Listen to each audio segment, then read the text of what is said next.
자, 서두에 말씀드린 것처럼 회사가 기술을 보호한다라고 하면은 크게 두 가지라 그랬죠. 하나는 등록에 의해서 권리가 인정되는 특허. 두 번째는 그냥 내가 비밀로 잘 유지하면서 보호하는 영업비밀. 이 두 가지가 있을 수 있습니다. 영업비밀이라는 요건이 영업비밀로 인정받기 위한 요건이 계속 변화돼 왔어요. 그래서 영업비밀이니까 당연히 이제 일반적으로 알려져 있지 않아야 되고요. 그리고 영업비밀이라는 게 뭔가 경제적인 가치가 있어야겠죠. 가치가 없는 거야 뭐 보호할 이익이 없는 거니까요. 근데 세 번째 요건, 비밀로 관리해야 된다라고 하는 이 요건이 계속 조금씩 변화돼 왔습니다. 그래서 처음에는 상당한 노력에 의해서 비밀로 유지돼야 된다라고 해서 상당한 노력 이런 요건이 있었어요. 그러다 보니까 이제 우리나라의 중소기업 뭐 이런 기업들은 나름대로 이제 비밀들을 가지고는 있지만 뭐 회사 여건이 열악하니까 그거를 비밀로 지키기 위한 그런 상당한 노력들을 못 기울인 경우가 많았어요. 그래가지고 결국은 이제 영업비밀이 침해되더라도 보니까 뭐 비밀로 상당한 노력을 들이지 않았네. 그래서 영업비밀로 인정하지 않은 경우가 많았죠. 제가 지금까지 했던 사건 중에서 제일 아쉬웠던 사건이 어떤 회사가 뭐 100억 정도까지 투자를 받았으니까 잘 나가는 회사였죠. 근데 그 회사에 직원 한 7명이 나가가지고 새로운 회사를 차렸습니다. 거의 똑같은 기능으로. 그리고 실제로도 뭐 소스 코드라든지 뭐 여러 가지 이제 회사의 자료들을 다 가져가서 만들었어요. 그러니까 이제 이 회사나 이 회사 대표 입장에서는 핵심 직원 7명이 나가서 똑같은 회사를 차렸으니까 영업비밀이다라고 해서 고소도 하고 뭐 했는데 결과적으로 이 회사가 열악한 상황에서 영업비밀을 지키기 위한 노력을 상당한 정도로 하지 않았다라고 해서 졌어요. 영업비밀이 인정이 안 됐어요. 그래가지고 이 회사는 사실상 망하고 이 회사에서 나가서 여기에 이제 새로운 회사를 차렸던 회사는 코스닥에 상장까지 되는 그런 상황이 생겼습니다. 그래서 그 대표님하고 오랫동안 소송을 하면서 정말 그분이 이제 울분을 이기지 못한 이럴 수가 있나. 뭐 그러겠죠. 사실 100억까지 투자를 받을 정도면 얼마나 힘든 과정을 거쳤겠습니까. 근데 이제 나가서 새로운 회사는 코스닥에 상장을 하고 자기는 회사는 폐업을 해야 되는 그런 이제 정말 너무나 힘든 상황이 있었습니다. 그러니까 그만큼 이제 내 기술을 법적으로 어떻게 보호할 거냐 하는 게 매우 중요하다는 거예요.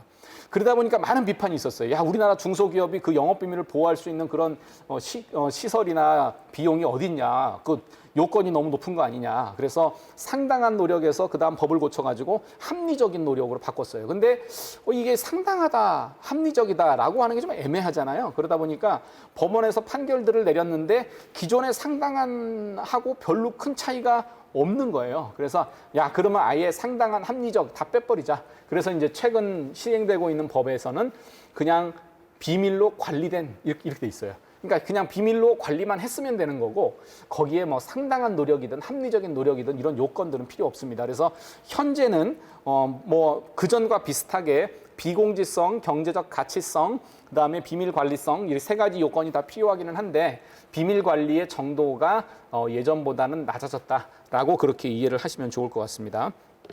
그리고 비공지성이다라고 하는 것은 이제 일반인들에게 알려져 있지 않은 경우를 말해요. 그래서 어떤 기술이 뭔가 간행물과 같은 매체에 설령 실렸다 하더라도 이게 이제 불특정 다수인에게 배포된다거나 이런 것이 아니기 때문에 뭐 통상적으로는 입수할 수 없었다라고 하면은 비공직성 요건을 갖춘다고 보기도 하고요. 또는 내가 이제 대기업을 만나서 우리 기술에 대한 프레젠테이션을 했어요. 근데 이제 그 프레젠테이션 슬라이드 내용에는 이거는 비밀이다라고 이제 고지를 했고, 그리고 이제 그 기술 설명회를 하는 자리에는 뭐 상대방의 회사에 이제 몇 명 정도가 앉아 있었다라고 하면 이거는 당연히 공개를 목적으로 한 것이 아니기 때문에 이런 경우에는 몇 명을 상대로 해서 그러니까 그런 발표를 했다 하더라도 비공직성 요건을 갖춘다. 뭐 이렇게 이제 보고 있습니다. 그래서 그 내용을 좀 보시고요. 비밀관리성 아까 제가 말씀드린 것과 같습니다. 그래서 그러면 회사가 통상적으로 어떤 방식으로 비밀을 관리하냐 보면은 영업비밀이라고 하면은 이 영업비밀이다 아니다라고 하는 것을 표시하는 거예요. 그러니까 어떤 문서에다가 맨 위에 뭐 사내비 또는 confidential 이렇게 표시를 한다든지 아니면 우리 회사가 뭐 소스 개발 인력이 있다라고 하면은 이제 뭐 그 클라우드 서버를 쓴다고 할 때 요 서버에는 이제 개발 인력만 암호번호를 입력해서 접근할 수 있고 누가 언제 사용했는지 로그도 다 관리하고 뭐 이런 경우가 이제 접근 권한을 제한해서 회사의 영업 비밀에 접근할 수 있는 사람들을 제한하는 것들이죠. 뭐 이런 것들이 유익하고요. 그리고 회사에서 대부분 다 지금은 하고 있습니다만은 처음에 이제 회사에 입사할 때 그리고 퇴사할 때 내가 영업 비밀을 잘 준수하겠다라고 하는 그런 영업 비밀 준수 서약서 같은 거를 한다든지 아니면은 이제 저희가 만약에 제3자하고 거래를 할 때 그 제3자와의 계약에서 영업비밀 유지와 관련된 조항들을 잘 규정해 둔다든지 뭐 아니면은 이제 주기적으로 영업비밀 보호와 관련된 교육을 한다든지 이런 것들이 이제 전체적으로 영업비밀 관리의 방법입니다. 그래서 영업비밀 같은 경우는 이런 프로세스가 회사에서 루틴하게 돌아가야 돼요. 그리고 스타트업 같은 경우에는 인력의 전직이 상당히 잦은 편이다 보니까 이 회사에서 일하던 사람이 다른 회사로 갔을 때 경쟁사로 가는 경우도 많고요. 그리고 이제 그러니까 파일 관리라든지 이런 시스템이 잘 안 갖춰져 있다 보니까 내가 일하던 파일들을 다 그냥 가지고 경쟁사로 가는 경우가 있을 수 있어요. 그러다 보니까 이제 스타트업을 하는 곳일수록 회사의 영업비밀이 중요하다라는 그런 교육이나 그런 안내들이 필요하고 퇴사할 때 인수인계들이 잘 이루어져서 우리 회사 자료가 외부로 나가지 않게 해야 되고 경우에 따라서는 퇴직한 이후에 그 이제 쓰던 컴퓨터를 완전히 밀어버리기 전에 뭐 이미징을 떠놓는다든지 복사를 해놓는다든지 해서 혹시라도 영업비밀 침해가 있었는지 없었는지를 확인할 수 있도록 한다든지 이런 나름대로의 이런 정책들을 잘 만들어 놔야 돼요. 그래서 저희가 자문하는 이제 회사들 중에서 특히 기술이 중요한 회사들 중에서 이런 영업비밀 이슈가 없었던 적이 거의 없습니다. 다 있어요. 특히 직원들이 이제 다른 회사로 나가면서 왜냐하면 어떤 경우는 경쟁사로 가기도 하고 어떤 경우는 이제 여기서 제일 배운 걸 가지고 나가서 경쟁사를 차리기도 하고 뭐 여러 가지 경우가 많습니다. 근데 하여튼 특허보다는 스타트업의 경우에 영업비밀에 대한 보호 노력이 훨씬 더 중요하다는 거를 다시 한번 좀 말씀드리고요. 영업비밀에 대한 뭐 침해가 생겼을 때 뭐 금지 청구권을 행사한다든지 뭐 이런 것들은 일반적이라서 조금 넘어가고요. 영업비밀 침해에 대한 벌칙이 상당히 셉니다. 그래서 만약에 영업비밀을 외국에서 사용할 목적으로 침해를 했다. 보통 이제 요즘 중국 회사가 이제 채용을 권유하면서 야, 너 회사에서 쓰던 것도 좀 갖고 와. 그러면 우리가 1년에 연봉 3억 줄게. 뭐 이렇게 막 제안을 하기도 하죠. 이렇게 이제 외국에서 쓰기 위해서 영업비밀을 침해하는 경우에는 무려 징역이 15년 이하예요. 엄청나게 세죠. 그리고 밑에 이제 그렇지 않은 경우도 10년 이하의 징역으로 돼 있고요. 그래서 이 성사처벌의 형량이 꽤 높다라는 걸 좀 보셔야 되고요. 그 다음에 이제 부정경쟁 방지는 잠깐만 말씀을 드리고 이제 제가 그 전직 금지를 말씀드리고 마무리하려고 그러는데요. 예전에는 아이디어라고 하는 게 이제 보호가 안 됐습니다. 왜냐하면 아이디어는 우리나라 기존의 법상 우리나라에서는 정보, 아이디어는 사실은 재산적 가치를 인정하지 않았습니다. 그래서 아이디어가 예를 들어서 특허로 보호되든지 아니면 아이디어가 저작권으로 인정되든지 또는 아이디어가 계약에 의해서 비밀로 유지되든지 이런 상황이 아니면 아이디어는 법적으로 보호를 못 받았어요. 그러다 보니까 예를 들어서 우리가 어떤 아이디어를 대기업하고 회의를 했을 때 냈는데 어느 날 가보니까 대기업이 그걸 가지고 물건을 만들었다. 뭐 이런 경우가 있잖아요. 근데 그 당시에 뭐 비밀 유지 계약을 체결했던 것도 아니고 뭐 아무런 계약 관계도 없다 보니까 뭐 이런 주장을 할 수 없었던 경우가 많았죠. 그래가지고 부정경쟁방지법이 새로 개정이 되면서 첫 번째 차목이 들어갔습니다. 사업 제한, 입찰, 공모 등 거래 교섭 또는 거래 과정에서 경제적 가치를 가지는 타인의 기술적 또는 영업상의 아이디어가 포함된 정보를 제공 목적에 반해서 자기 또는 제3자의 영업상의 이익을 위해서 부정하게 사용하는 경우는 부정경쟁 행위에 해당한다고 보겠다라는 거예요. 다시 말해서 이 아이디어도 제가 처음에 말씀드린 것처럼 아이디어 자체에 대해서 권리가 인정되는 건 아니지만 아이디어를 부정하게 사용하는 것을 법이 제한함으로 인해서 금지함으로 인해서 간접적으로 아이디어가 보호되게 만드는 거죠. 그래서 현재는 이 부정경쟁방지법에 의해서 이런 영업비밀의 요건도 갖추지 않고 뭐 특허 등록도 하지 않았다 하더라도 예외적인 상황에서는 그런 아이디어도 법에 의해서 보호될 수 있다라고 하는 것들을 이해해 주시면 좋을 것 같습니다. 그래서 스타트업 같은 경우에는 요즘 그래서 대기업하고 뭔가 협상할 때 굳이 NDA를 안 하더라도 만약에 이거 부당하게 사용하게 되면은 부정경쟁 행위에 해당한다. 뭐 이런 얘기를 이제 할 수 있는 상황이 된 거죠. 그래서 이 부분들은 잘 이해해 두시면 좋을 것 같습니다. 그냥 흔히 말하는 NDA, Non-Disclosure Agreement 같은 경우에는 요즘은 사실은 많이 하는 것 같아요. 그래서 스타트업이 이제 대기업하고 이제 뭐 IR을 하든 제품 설명회를 하든 갈 때 미리 NDA 서명해 주세요라고 하면은 대부분 다 서명에 응하는 경우가 많이 있더라고요. 그래서 하여튼 NDA를 체결 안 한다 그래서 보호를 못 받는 것은 아니지만 NDA를 통해서 보호를 조금 더 실제로 할 수 있기 때문에 그 부분들을 잘 참조하면 좋을 것 같습니다. 자, 마지막으로 제가 경업금지 약정에 대해서만 말씀을 드리고 오늘 강의를 좀 마무리 짓겠습니다. 자, 우리 직원이 이제 퇴사를 해서 어디를 가려고 그래요. 너 영업비밀 우리 회사 거 잘 지켜. 예, 잘 지키겠습니다. 근데 막상 가면은 그 사람이 영업비밀을 잘 지키는지 안 지키는지 알 수 있는 방법이 없어요. 예전 같으면은 이제 압수수색이 조금 더 용이했습니다. 그래서 영업비밀 침해로 형사 고소를 하게 되면 뭐 수사기관에서 가서 그 회사의 이제 컴퓨터를 다 가지고 와서 봐요. 쓴 게 있나 없나. 근데 이제 요즘은 압수수색이 많이 어려워졌습니다. 뭐 최근에 여러 일련의 사건들이 있었죠. 그래가지고 검찰이 뭐 압수수색에 대한 권리를 남용한다 뭐 이런 얘기도 있다 보니까 뭐 법원에서도 조금 더 엄격하게 압수수색 영장을 발부하기도 하고요. 그리고 그러다 보니까 검찰에서도 이 영업비밀 사건이 웬만큼 크지 않으면 압수수색을 요즘은 잘 안 합니다. 그렇기 때문에 실제로 얘가 이것을 못 쓰도록 하는 가장 좋은 방법은 비슷한 회사로 취직하지 못하게 하는 거죠.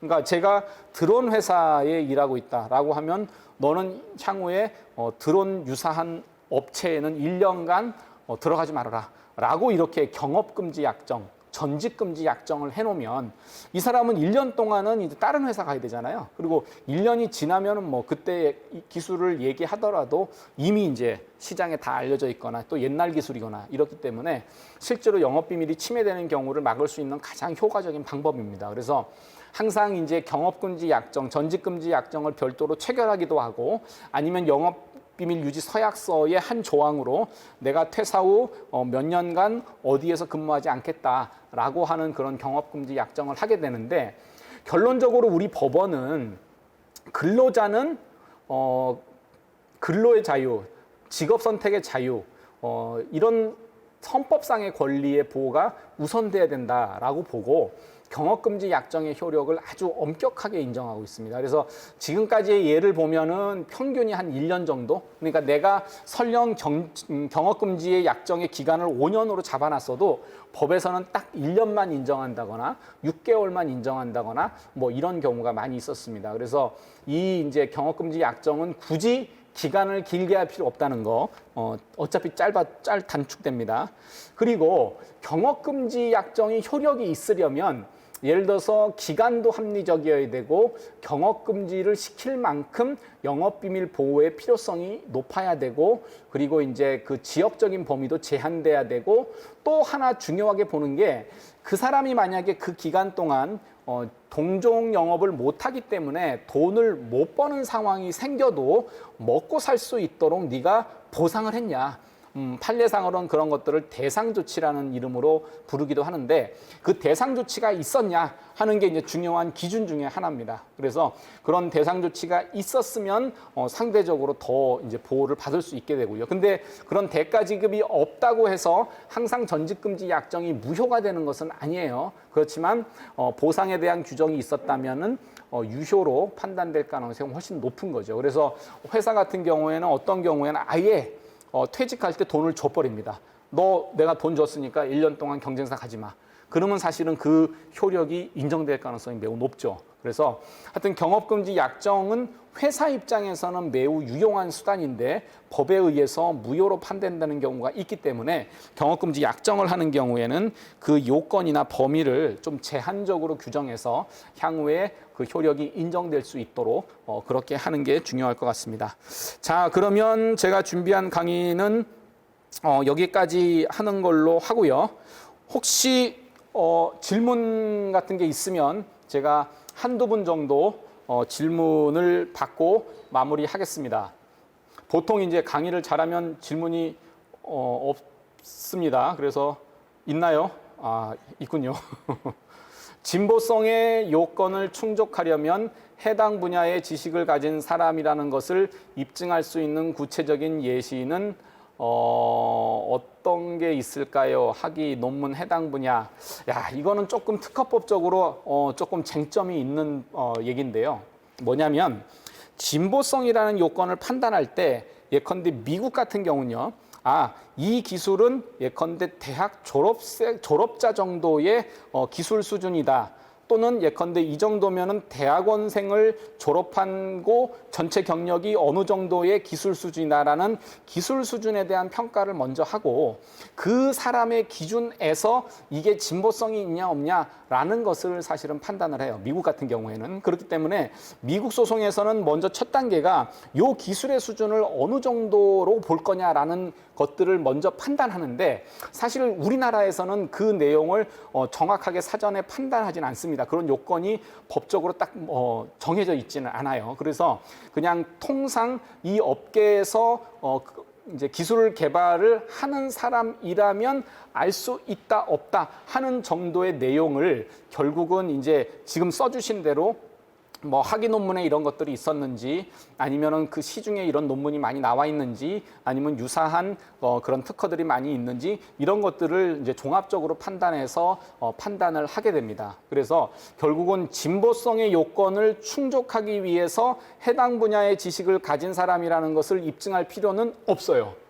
내가 어떤 사람이라는 것을 입증할 필요는 없고요. 그냥 그 기술 자체가 이게 기존 기술에 비해서 진보하냐 진보하지 않느냐라고 하는 것만 입증하면 되고요. 아까 말씀드린 대로 어떤 분야에 어떤 정도의 지식을 가진 사람이냐라고 하는 것은 그 요건의 문제라기보다는 진보성을 판단하는 그 기준과 관련해서 어떤 기준에서 볼 거냐라고 하는 설정의 문제다. 라고 얘기할 수 있겠습니다. 이분 아마 질문하신 분은 좀 이제 이런 특허 쪽으로 많이 아시는 분 같은데요. 그 부분을 조금 잘 이해해 주시면 좋을 것 같습니다. 혹시 또 있을까요? 또 있네요. 대학생 창업팀의 경우 업무 수행 중 개발된 아이디어의 소유권은 팀 전체의 소유권이 되나요? 혹은 아이디어를 낸 팀원의 소유권이 될까요? 아무런 고용계약이 없이 모든 팀원이 자발적으로 업무를 진행하고 있으며 개인 및 법인 사업자로 등록하지 않았습니다. 이거 질문 재밌네요. 왜 재밌냐면 이 질문을 통해서 우리는 기본적으로 지재권의 소유 관계가 원칙적으로 어떻게 귀속되냐 하는 것들을 알 수 있는데요. 원칙은 이겁니다. 지재권은 그 지재권을 만든 사람한테 귀속하는 거예요. 그러니까 예를 들어서 5명이서 예컨대 뭔가 기술을 만들었다고 해서 이 5명이 다 항상 그 기술에 대한 권리를 공동으로 갖는 게 아니에요. 이 기술을 5명이서 만들었다 하더라도 그 기술의 핵심적인 내용, 그러니까 그 기술이게 하는, 그 기술에 대한 권리를 인정하게 하는 그 핵심적인 내용을 누가 만들었느냐에 따라서 그 사람이 권리를 갖게 되는 겁니다. 그래서 저는 이제 핵심적인 아이디어를 냈어요. 그리고 그것들 개발했는데 제 후배가 있어서 야, 너는 요 내가 부르는 것 좀 정리해봐 라고 해서 얘는 이제 적었습니다. 그 옆에 있는 애는 야, 너 가서 요거 하나씩 그 실험을 좀 한번 해봐. 결과 어떻게 나오나. 그래서 이 사람은 실험만 했어요. 자, 3명이서 만들었습니다. 그렇지만 이 경우에는 권리는 저한테만 있어요. 왜냐하면 이 사람은 내가 부르는 대로 적었고 이 사람은 내가 부르는 대로 실험만 했어요. 그죠? 그러니까 결국은 이 질문에서도 뭔가 아이디어가 있다. 그리고 이 아이디어가 권리로서의 성격을 갖는다라고 하면 그 아이디어의 핵심적인 사상, 핵심적인 내용을 낸 팀원이 갖는 게 이제 이 지재권 소유의 일반 원칙입니다. 그래서 그 원칙에서 접근한다면 해당 아이디어를 낸 팀원의 소유권이다라고 보는 게 맞을 것 같습니다. 또 있을까요? 예. 자, 그러면 하나만 더 하고 마치도록 하겠습니다. 현재 창업을 준비하고 있는 예비 창업자입니다. 제가 진행하려는 아이템을 사업 계획서로 작성하던 중 다른 곳에서 특허를 낸 것으로 확인했습니다. 이럴 경우 제가 하고자 하는 사업은 할 수 있나요, 없나요? 방안을 제시해 주겠습니다. 예, 하여튼 먼저 죄송하다는 말씀을 드립니다. 제가 이런 경우가 있었어요. 예전에 어떤 분이 와서 이제 특허 상담을 받는데 이런 얘기를 하세요. 이게 이제 카페에 직접 가가지고 그러니까 커피를 주문하는 게 아니라 그냥 내가 일하다가 커피를 미리 주문해 놓고 그러면은 이제 그 커피집에서 커피를 만들 때쯤 돼서 내가 가서 그 커피를 그냥 가져올 수 있는 그런 이제 특허를 내고 싶다고 오셨어요. 근데 이미 이제 그때 스타벅스에서 사이렌 오더를 이미 서비스를 하고 있었거든요. 그래서 그분한테 물어봤어요. 혹시 이거 스타벅스에서 요즘 사이렌 오더 이거 서비스 하는데 혹시 아세요? 그래요. 그래서 모르는데요. 그거 뭐예요? 그랬더니 이게 이런 거예요. 그랬더니 그럼 제 거랑 똑같네요. 그러니까 이분은 이제 이미 다른 곳에서 이미 하고 있는 거를 마치 이제 자기가 처음 개발한 걸로 생각하시고 특허 출원하려고 하셨던 거죠. 그러니까 아마 이제 여기 예비 창업자 분도 진행하려는 아이템이 있는데 보니까 특허가 있어요. 자, 그러면 여기서 이제 우리가 해결할 수 있는 방법은 아까 제가 서두에서 얘기한 것처럼 특허는 특허의 청구 범위를 가지고 이제 권리를 보호하기 때문에 아이템이 비슷해 보여도 이 특허를 침해하지 않으면 저는 사업을 할 수 있거든요. 그러니까 이 특허의 청구 범위가 구체적으로 어떻게 기재되어 있는지를 보고 내 사업이 이 특허의 청구 범위를 침해하지 않는 방법으로 또는 회피할 수 있는 방법으로 할 수 있는지를 살펴보시면 됩니다. 그래서 예컨대 특허가 이제 비즈니스 모델과 관련된 특허예요. 그래서 뭐 1단계는 어떻고 2단계는 어떻고 3단계는 어떻고 뭐 이렇게 단계가 있어요. 그러면 이거는 회피하기가 너무 쉽습니다. 특허가 4단계로 돼 있으면 저는 그 4단계 사이에 단계 하나를 더 거치면 돼요. 그러면 이게 이제 특허 청구 범위에 해당하지 않게 됩니다. 또는 그 한 단계를 빼도 되고요. 아니면 그 한 단계를 다른 걸로 바꿔서 할 수도 있어요.